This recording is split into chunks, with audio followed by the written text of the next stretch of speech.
De nouveau, alors là nous allons voir dans cette vidéo comment créer plusieurs pages sur notre site internet, notamment la page accueil, la page qui sommes-nous et la page contact. Hop, on y va. Hop. Alors, donc là on est sur l'interface du back-office. Je vais dans mon menu et je vais dans page. Donc là j'ai la liste des pages qui sont, on va dire, prédéfinies. Celle-là on va pas s'en occuper pour le moment. Là on a la sample page qui est une page d'exemple. Ouais, bon, on va pas faire attention à ça. Et là je clique sur ajouter. Donc pour créer une page, je clique sur ajouter.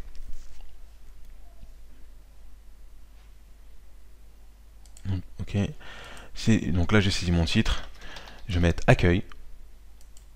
Donc ça va être ma page d'accueil.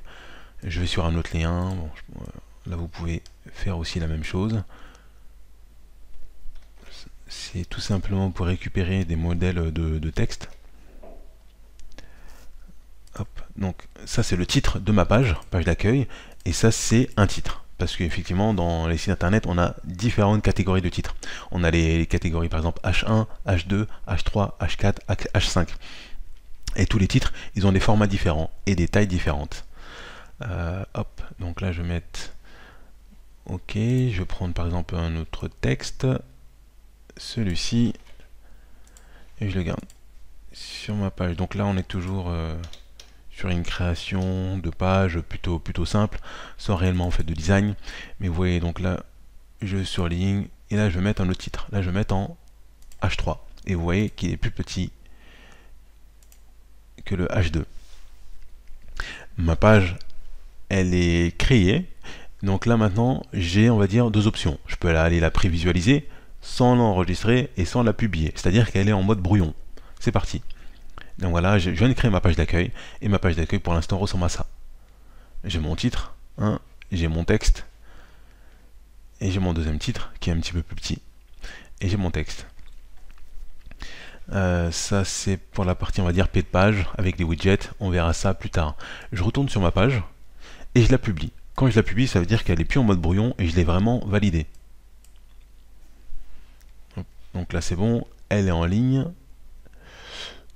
Hop, voir la page, copier le lien, donc là c'est bon. Et je vais créer maintenant une deuxième page. Je suis directement sur ma page. Là ce que je vais faire créer un article, non, je vais créer une page. Et je vais venir créer ma page qui sommes-nous.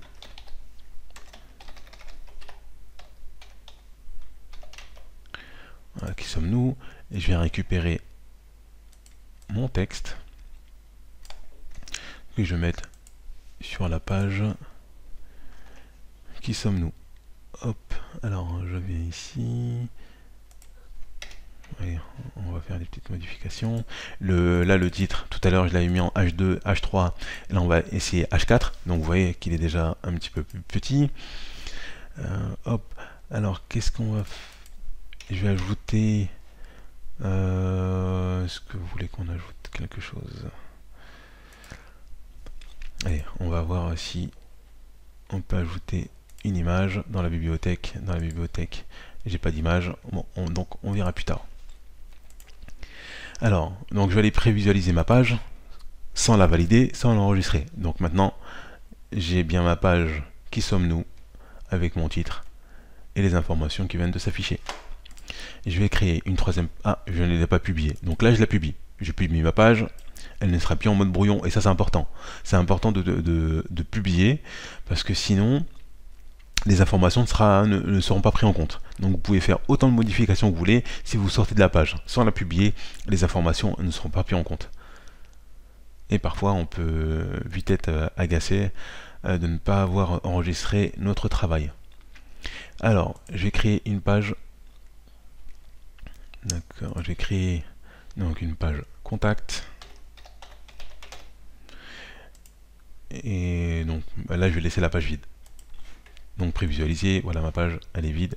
Parce que tout à l'heure, forcément dans une autre vidéo, on verra comment implémenter un formulaire dans notre page contact. Donc pour que des personnes puissent nous envoyer des demandes. Voilà, donc ma page est bien prête, elle est bien publiée. Donc c'est bon.